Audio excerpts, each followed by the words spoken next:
4절.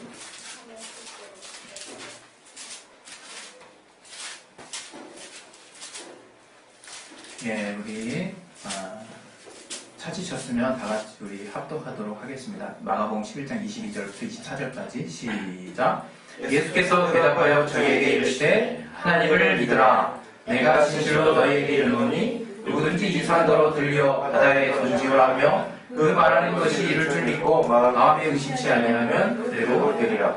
그러므로 내가 너희에게 말하노니 무엇이든지 기도하고 구하는 것은 받은 줄로 믿으라. 그리하면 너희에게 그대로 되리라. 아멘. 오늘 하나님이 우리에게 주시는 말씀 통해서 우리 모든 자들이 은혜 받기를 원합니다. 이 말씀을 또 하나님이 내 영혼에 깊숙이 내 마음밭에 또 들을 길 허락하여 주셔서 잘 들려올 수 있도록 역사해달라고 우리 지금 기도하겠습니다. 하나님 아버지 우리에게 주신 말씀 통해서 우리가 그 말씀을 깨달을 수 있는 또 영감 있게 도와주시고 또 깨달을 수 있도록 도와주시옵소서. 하나님 우리를 통해서 역사하시는 귀한 은혜가 우리를 통해서 주장되어 계시도록 도와주시고 성령 충만하게 하시고 역사하여 주시옵소서. 우리에게 믿음의 믿음을 더하여 주시고 우리가 하나님의 말씀에 큰 은혜 받을 수 있도록 도와주시고 인도해 주시옵소서. 예수 이름으로 기도했습니다. 아멘. 제가 신앙생활을 하면서 가장 어려웠던 게 뭐냐면 의지를 쓰는 거죠. 의지를 쓰는 거. 왜냐하면 제가 어렸을 때 생각해보면 지금 이제 바깥에 우리 고등학생들, 중학생들도 있지만 친구들하고 이제 약속을 합니다. 근데 약속을 하는데 사실 이렇게 자신 없는 약속을 해요. 지킬 수 없는 약속. 왜? 그냥 미안해서. 그 친구 말하는 거 이렇게 거절하는 게 미안해서 아 그래? 근데 그게 이제 지켜집니까? 어렵게 그냥 예 했는데 그래 예스 했는데 그래서 나중에 그날이 다가오고 그 일정이 다가오고 그 일을 할 어떤 상황들이 다가와서 친구들이 모이고 저를 찾으려고 하면 저는 없죠. 저는 온데간도 없죠. 집에서 배를 눌러도 반응 없었던 날도 있었어요. 얼마나 제가 정말 나약하고 뭐랄까 책임감 없어 보이는 모습을 취했는지 모르겠어요. 근데 제 마음속에서는 왜 그랬나 하면 그냥 그 당시에 친구들이 뭔가를 부탁하고 약속을 잡을 때 그냥 그게 이렇게 거절하는 게 그렇게 마음이 어렵더라고요. 그래서 이제 예스 한 건데 나중에 이제 제가 교훈처럼 깨달았던 거는 내가 하는 말에는 책임이 있어야 되는 거구나. 내가 모든 말에 내가 내뱉은 말에 대해서는 그에 따른 책임감이 부여되는 거구나 하는 것들을 이제 나이가 조금씩 돼가면서 이제 삶을 조금씩 경험해가면서 알게 되는 거죠. 그래서 내가 지키지 못할 약속은 아예 하지를 말아야겠다. 그런 생각을 이제 언제부턴가 하게 됐어요. 그래서 이제 제가 약간은 퍼센테이지가 높아진 거죠. 제가 말하는 대로 지키는 그런 어떤 비율이 많이 높아졌어요. 제가 오늘 이 얘기를 이제 처음으로 이제 꺼냈던 이유는 우리가 하나님 앞에서 때로는 좀 이렇게 표현해도 되는지 모르겠어요. 부도수표를 막 남발하는 경우가 있어요. 하나님은 다 된다고 얘기하시는 걸 도리어 내 마음속에서 하나님이 도리어 부도수표를 남발하시는 거 아니야? 라고 내가 생각하면서 정작 그 어떤 일과 관련한 하나님과의 관계에 있어서 하나하나의 일들을 돌아보면 사실 내가 부도수표를 막 남발했다는 것을 어느 순간 딱 깨닫는 때가 있어요.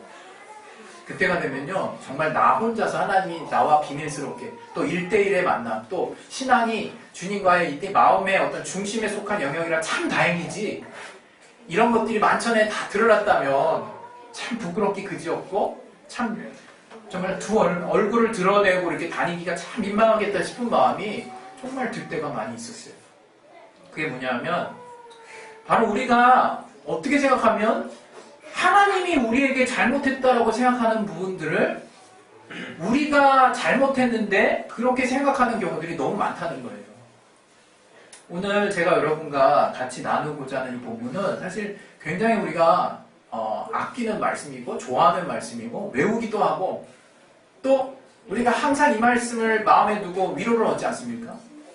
그런데 또 한 가지 우리가 또 이 말씀처럼 그렇게 실망하고 있는 말씀도 없어요. 모르겠어요. 전 여러분이 이 말씀에 위로받는다 그러면 제가 더 이상 할 말은 없지만 저는 이제 이 말의 이 위에 참 감당할 수 없는 말씀이 있다고 생각해요. 어떻게 산을 옮긴단 말이야 생각을 항상 하거든요. 도대체 산을 어떻게 하면 옮겨지는 걸까 산이. 별 생각은 나. 그래서 제 나름대로 합리적으로 정의한 거는 나라고 하는 자아가 산이 옮겨진다는 거를 정말 상상할 수 없는 자인 거야.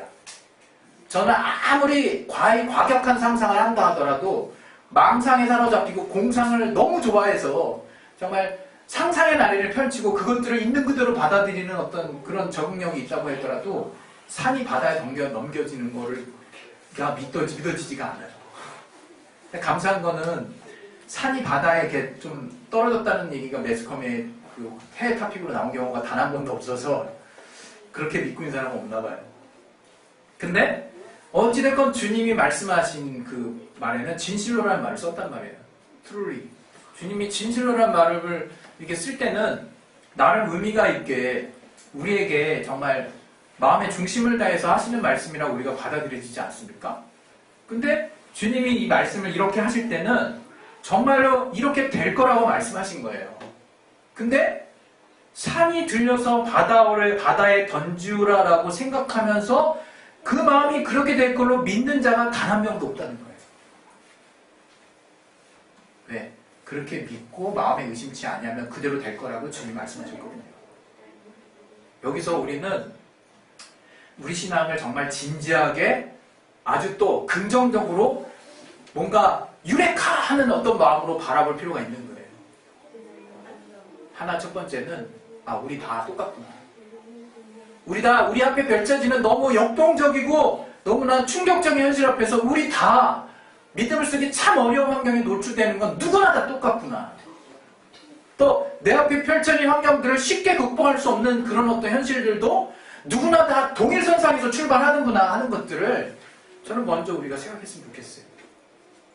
그럼에도 불구하고 주님이 우리에게 지금 이렇게 말씀하시는 이유가 뭘까? 이런 어떻게 보면 주님이 지금 부도수표 남발하시는 겁니까? 주님 그런다고 그럴 때는 왜 안 그러셨냐고 막 이렇게 우리가 항상 기도할 때 보면 따지잖아요. 주님 그런다고 그랬는데 왜 안 그러셨냐고 막. 주님 나한테 감동 주시지 않았냐고. 근데 마음에 의심한 절대로 안 했다고. 근데 막 따지죠. 그래서 그걸 갖다가 우리는 나중에 이것이 온전한 믿음이었니 아니었니 막 판단하고 막 그것을 분석하려고 애를 쓰는데 그것보다는 지금 내 마음이 현재 하나님 앞에 어떻게 달려가고 있는지를 지금 보고 있으면 바로 그냥 답이 나온다고 생각해요. 참 신기한 거는 하나님을 향한 믿음은 원망이라는 게 없어요. 하나님을 향한 신뢰라고 하는 거는 소망으로 가득 찬 상태를 말하는 거예요. 하나님을 향해 믿는다고 하는 것은 끊임없이 하나님을 간구하고 구할 수 있는 힘이 있다는 거예요. 이런 믿음이 갖고 있는 기본적인 성질을 통해서 나 자신을 돌아봤을 때 내가 언제인지는 모르겠는데 어떤 사건인지는 모르겠는데 무엇 때문인지는 모르겠는데 나의 어찌됐건 나의 이미 내가 태어나면서 이렇게 자라온 어떤 삶에서의 어떤 나를 이렇게 잡아당기고 있는 어떤 제한 요소들이 내 믿음을 뭔가 흔들어놨는지는 모르겠지만 최소한 하나님이 말씀하신 믿음의 상태에 내가 있지는 않다는 거예요. 우리가 그걸 통해서 이게 하나님이 정말 우리에게 응답하시고자 하는 것들이 지금 단절된 현실들을 여러분 나의 현실을 있는 그대로 내가 받아들일 필요가 있는 거예요. 거기에는 원망할 필요 별로 없어요. 그런데 오늘 제가 여러분하고 얘기하고 싶은 말씀은 바로 24절에 나와 있어요. 24절에. 뭐냐면 24절에 보면 내가 너희에게 말하노니 무엇이든지 기도하고 구하는 것은 받은 줄로 믿으라. 그렇게 주님 말씀하고 있거든요. 우리는 이 말씀을 그냥 그래 끝까지 믿어야겠다 이렇게 교훈으로 받아들여요. 정말 틀리지 않습니다. 왜? 그 끝까지 믿는다는 게 의미하는 바가 광범위하고 그것들이 결국 우리가 추구하는 믿음에 어찌 보면 최종 종착지일 수 있습니까? 근데 그렇게 생각을 한다고 하지만 정작 우리의 어떤 생각 안에 정리된 생각은 그냥 믿으면 되는구나 이렇게 정리가 돼요. 근데 이 부분은 전 그렇게 받아들여지기에는 조금 더 우리가 좀 세부적으로 볼 필요가 있는 거예요. 이 말씀은. 이 말씀은 정확히 말하면 두 가지로 나눠져 있는 겁니다. 쉽게 얘기하면 기도하고 구하는 것과 받은 줄로 믿는 것으로 나와 있는 거예요. 나눠져 있는 거예요. 여러분 믿고 기도하고 구하는 것을 내가 믿었다라고 생각할 수 있는 그런 상황들이 많을 거예요. 그리고 실제로 우리가 정말 믿었더니 됐더라라고 하는 인생의 많은 하나님의 개입의 체험들이 여러분 각각이 다 가지고 계실 거예요. 그것을 우리가 부인할 수는 없습니다.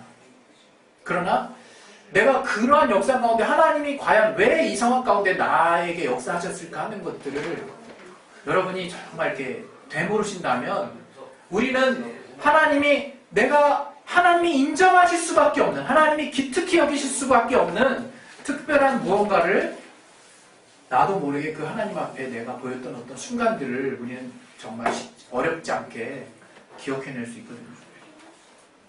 남들이 보면, 세상이 보면, 우리들끼리에서 보면 대수롭지 않고 또 너무나 찰나적이고 또 쉽게 잊혀질 수 있는 그런 잠깐의 고백조차도 우리가 어떻게 하나님 앞에 믿음으로 나아가야 하는 것을 그대로 하나님이 정확히 캐치하셔서 그 부분에 하나님이 응답하시는 것들을 우리는 삶의 역사를 통해서 많이 경험합니다. 하나님의 응답들을. 그런데 이제는 그러한 믿음에서 우리가 조금 더 나아갈 필요가 있다고 말씀드리는 거예요. 분명히 성경에 아브라함이 하나님을 믿었더니 이것을 하나님이 의로 여기셨다라는 말씀이 있어요. 그것은 의입니다. 이게 어떻게 보면 우리의 신앙의 가장 중요한 핵심이에요. 아브라함이 하나님을 믿었다는 거. 그러나 그의 행위적인 모습 속에서는 연약함이 수두룩닥살 엄청 많이 나왔고 그가 하나님 앞에 정말 온전한 믿음을 보이는 그 순간은 단 한 번이 아니었을까 싶어요. 이삭을 바치는 그 순간. 이렇게 말하면 제가 너무 과장되게 표현한 걸지도 모르겠지만 그냥 그렇게 보여져요. 성경을 통해서는. 왜? 그 많은 다른 여정들을 통해서는 그가 온전한 모습을 하나님을 다 이렇게 끝까지 신뢰하고 나갔던 모습이라기보다는 결국 그 한 번에 하나님 앞에 짠하고 보여드리는 그 믿음의 순간까지 계속 점점점 성숙해가는 과정만을 우리에게 보여주는 것 같거든요. 그래서 우리가 얻으시는 결론은 하나님이 우리에게 무언가 완성된 믿음을 요구하시는 건 아니구나 하는 것들을 먼저 전 알아야 될 필요가 있다고 생각해요. 그러나 더불어서 또 한 가지가 있는 거죠. 그럼 과연 내가 믿는다는 게 뭘까? 믿는다는 게 뭘까? 그걸 우린 조금 더 진지하게 고민해 봐야 된다는 거예요. 과거 우리가 잘 아는 바와 같이 이 야고보서가 정령에서 빠질 뻔한 위기가 있다는 것을 우린 위로받으면 안 돼요. 그 말에 위로를 받으면 이거는 겨우 성경에 들어온 책이야. 그러니까 여기서 나오는 그 행함에 대한 그 강조는 야고보의 강조는 우리가 그냥 믿음이 중요한 거 아니겠어? 라고 이원적으로 분리해서 생각하면 안 되는 거예요, 사실. 뭔 얘기냐? 우리가 가끔 우리가 살다 보면 내가 어떨 때는 속히 결단해가지고 진짜 단돌이 자르듯이 딱 잘라서 뭔가 결단을 내려야 될 그 순간들이 옵니다. 남편이 때로는 아내가 그 순간을 빨리 캐치해서 뭔가를 결정해줘야 되는 순간이 있어요. 우리가 또 청소년 때라고 해서 그냥 희희낙낙 그냥 선생님이 시킨 대로만 쭉쭉 갈 수 없죠. 우리 과거에 그 세월호 사건 때 얼마나 그 안타까운 순간들이 있었습니까? 저들 스스로 가지고 있는 상식에 호소해서 저들이 뭔가 그 위기감을 스스로가 가지고 있었다면 어떤 결과가 나왔을까 하는 그런 또 의문을 또 갖고 있는 시민들도 있지 않습니까? 그저 선생님들이 시키는 대로 위에 마이크에서 나온 대로 시켜서 해가지고 정말 억울하게 죽음을 당한 사람들도 많아요. 시스템의 부재도 있지만. 우리가 어떤 순간에 과연 가장 올바른 선택을 해야 될까? 기다려야 될 때가 있는 거예요. 무턱대고 계속. 그리고 내가 붙잡지 말고 완전히 내려놓고 정말 삼자적 입장에서 바라봐야 되는 사건이 있는 거예요. 내 사건인데도. 그리고 내가 적극적으로 빨리 시시비비를 가려서 그 문제를 빨리 집어서 나의 문제를 여기서 빨리 해결해야 될 문제도 있는 거예요. 여러분 그 파상풍이 뭡니까? 파상풍이. 흙에 해가지고 상처났는데 흙이 딱 묻어서 별거 아니라고 대수없이 생각해가지고 옛날에 어르신들이 그래서 죽으신 분들이 많아요. 그래서 죽으신 분들이 종종 있어요. 제가 마무리에서 우리 삼촌하고 산에서 이것저것 캐먹고 돌아다니다가 그 주변에 마을이 그 동네 그 어르신들 파상풍 되게 무서워하는 병 중에 하나였어요. 옛날에는. 그게 뭡니까? 그냥 여기 상처가 났는데 그냥 흙 같은 거 묻은 거 대수롭지 않게 여기고 이러고 있다가 여기 이 균이 이제 이 피부를 통해서 감염이 되는 거죠. 그래서 걷잡을 수 없는 되돌릴 수 없는 이제 병원균이 침투하는 거예요.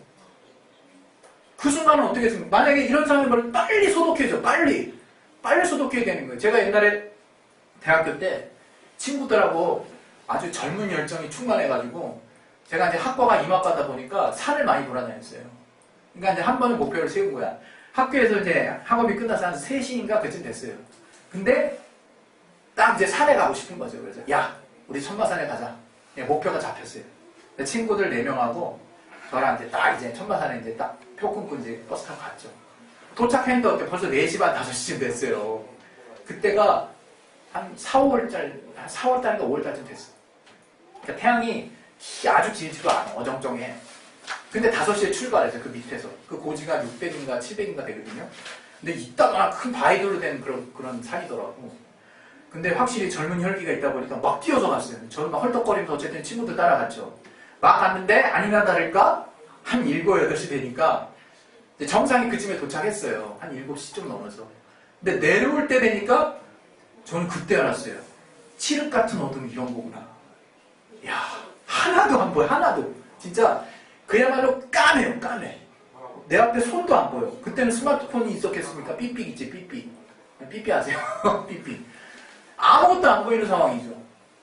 그래서 친구들하고 두려움이 있지만 어찌됐건 산에서 죽을 수는 없다는 생각 때문에 빨리 내려가겠다는 생각밖에 없는 거야, 내 친구들하고. 근데 앞에 이가 막 뛰는데 나도 막 덩달아서 그냥 우리 5명이 막 뛰는 거죠. 막 개구리 소년 마냥 산에서 막 뛰어서 내려갔어요. 근데 막 좀 뛰다 보니까 길이 아닌 것 같은 거예요. 길이 아닌데 길은 안 보이고 길이 아닌 것 같고. 근데 낙엽들 때문에 갑자기 뛰다가 푹 꺼지는데 막 한 1m쯤 푹 꺼지고 다리가 발목에 안 접질리는 게 그나마 다행인데 갑자기 내 앞에 가는 애가 막 뛰어가다가 아! 소리가 나는 거야. 그래서 나도 이제 브레이크도 안 잡히잖아요? 나도 좀 있으니까 붕 하면서 한 2, 3m 내려가는 그 높이로 꿍 떨어지는 거야, 제가. 아, 이건 좀 갑자기 겁이 덜컥 나더라고요. 그래서 제가 앞에 있는 친구한테 야, 누구야? 야, 우리 그만 가자. 우리가 여기서 한번 여기서 버텨보자. 해가지고 비트를 봤어요, 비트. 제가 비트 아시죠? 땅에 흙 파가지고 흙을 팠어요. 여기서 자야겠다 생각을 한 거죠. 파가지고 낙엽을 깔았어. 그리고 거기에 세 친구가 이제 비트를 깔고 낙엽을 잔뜩 모아놓고 거기서 이제 바싹 서로 이제 부둥켜 안고 누웠어요. 근데 너무 살이 떨어요. 너무 추운 거예요. 그렇게 덜덜덜 떨면서 그냥 새벽에 이제 너무 추우니까 계속 눈이 떠지더라고요, 새벽에. 제가 나중에 이제 그거 이제 전역하고 나서 군대 가서 아, 이게 혹한기 훈련이었구나. 그걸 나중에 알았는데 어쨌든 아주 추위니까 근데 진짜 막 겨우 버텨가지고 다음날 이른 새벽에 이제 해가 여명이 좀 뜨길래 이제 그 빛을 이제 기준으로 막 또 뛰어 내려갔어요, 친구들하고.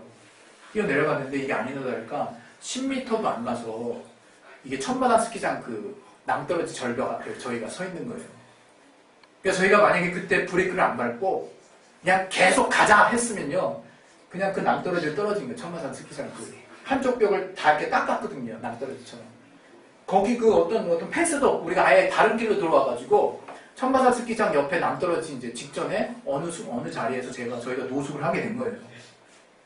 지금도 그 생각하면 와, 내가 정말 우리 친구들은 다 죽을 뻔했구나 싶어요. 왜냐하면 그 낭떠러지가 한 4, 50m 된 낭떠러지였기 때문에. 제가 그쯤 생각하죠.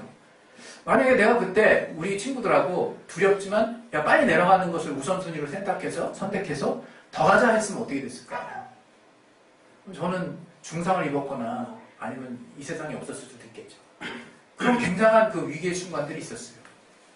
그뿐만이 아니라 제가 살면서 또 제가 이제 교회를 이제 하면서 한 번은 이제 어느 지역에 이제 제가 이동을 한 적이 있었는데 거기 이제 위층이 이제 우리들 다 있었었죠. 위가 신천지였죠. 정말 제한이 너무 많았어요. 그래서 한 1년 다 안 돼서 저희가 또 이동한 거 아니겠습니까? 이런 것처럼 우리 삶에서 후회되는 선택, 또 잘못된 선택, 또 내가 이 순간에 멈추지 않았으면, 아니면 내가 더 내질렀으면 하는 여러 가지 미묘한 순간들이 있습니다. 우리는 그거를 내가 잘된 결정, 잘못된 결정 이렇게만 바라볼 수 있어요. 그러나 저는 우리가 신앙 안에 들어와서 이러한 결정의 순간들이 더 많다라는 것을 이제 신앙생활 하면서 이제 느끼게 되는 거예요. 내가 신앙생활 하면서 밀고 당기기, 내가 멈췄을 때, 멈춰야 될 때, 또 가야 될 때를 내가 제대로 알지 못한다면 이거는 한도 끝도 없이 엄청난 이제 위기에 빠지는 거예요, 우리의 신앙이.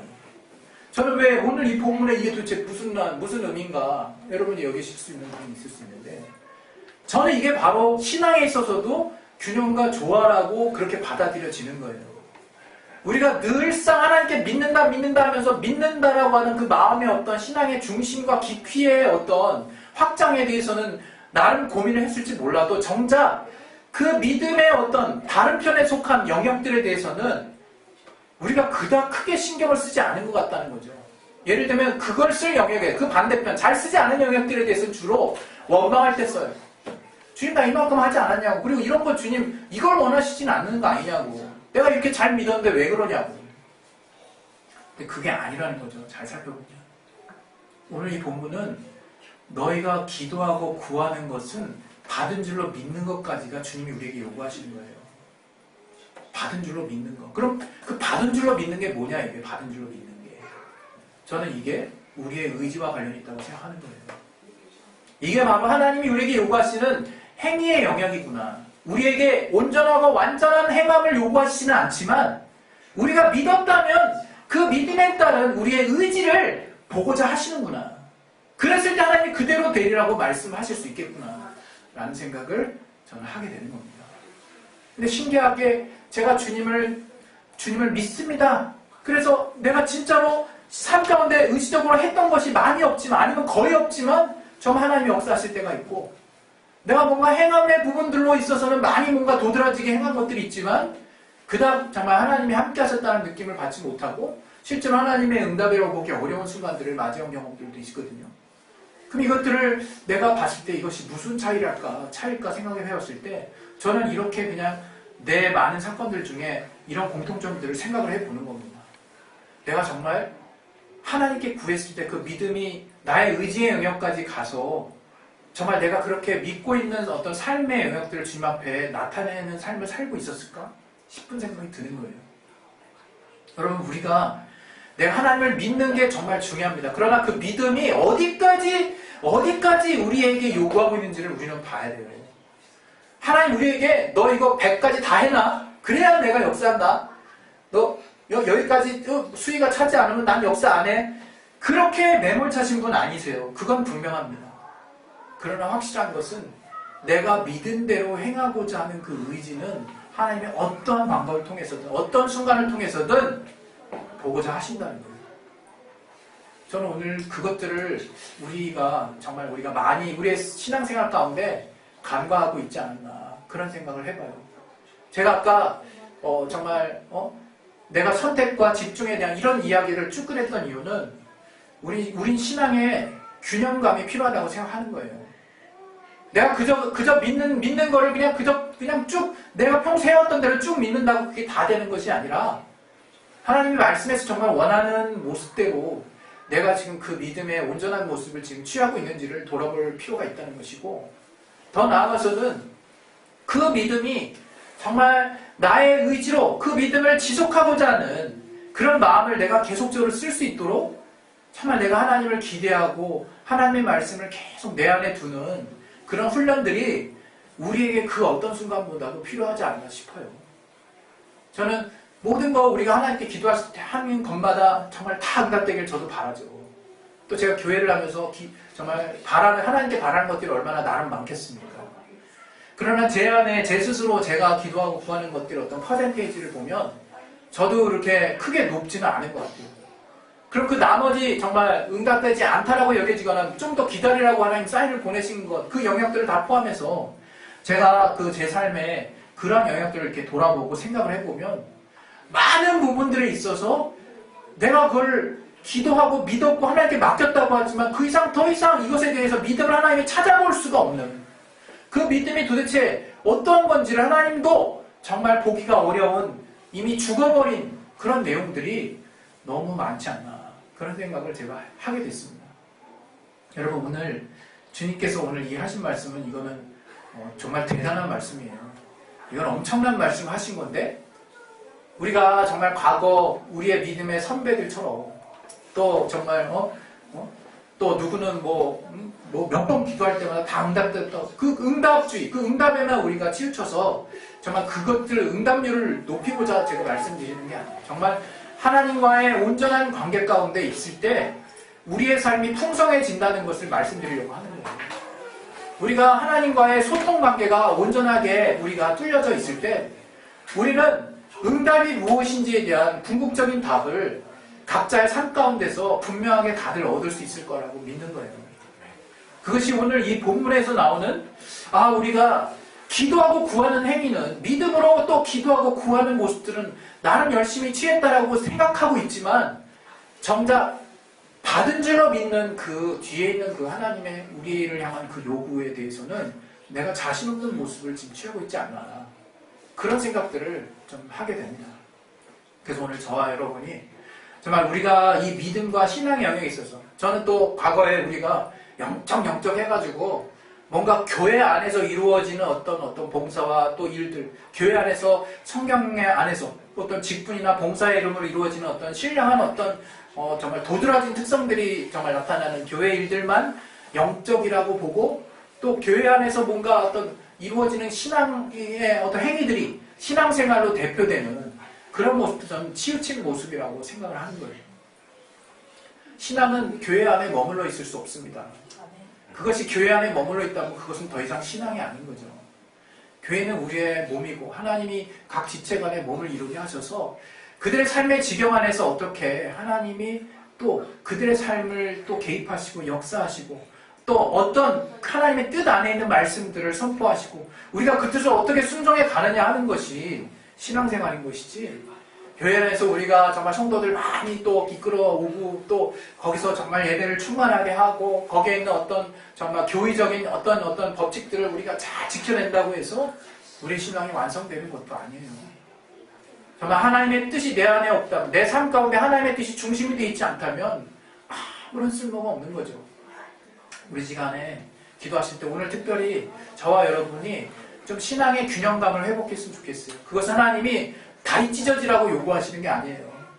정말 온전히 한번 믿어보라는 거예요. 오늘 22절에 어떻게 하나님 시작하고 있습니까? 제자들이 의아해했어요. 왜 갑자기 무화과 나무가 이렇게 싹 말랐지? 주님이 저주하신 5개 마르나 보다 이런 교훈입니까? 아니에요. 주님은 분명히 저들에게 말씀하셨어요. 하나님을 믿으라는 거예요. 말도 안 되는 일이 일어났는데 하나님을 믿으라는 거예요.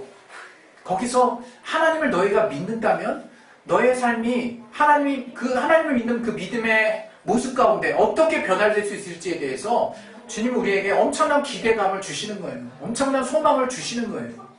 우리가 회복되어야 될 게 하나님을 믿고 구했지만 이제 그렇게 하나님께 믿고 구한 것을 받은 줄로 믿는 그 우리의 삶의 의지적인 태도와 삶의 모습들이 너무나 빈약하고 의심하고 너무나 재보고 여전히 따져보고 정말 내가 기도한 것이 맞나 다시 돌이키고 그런 모습만 너무 열심히 하지 않았나 싶다는 거예요.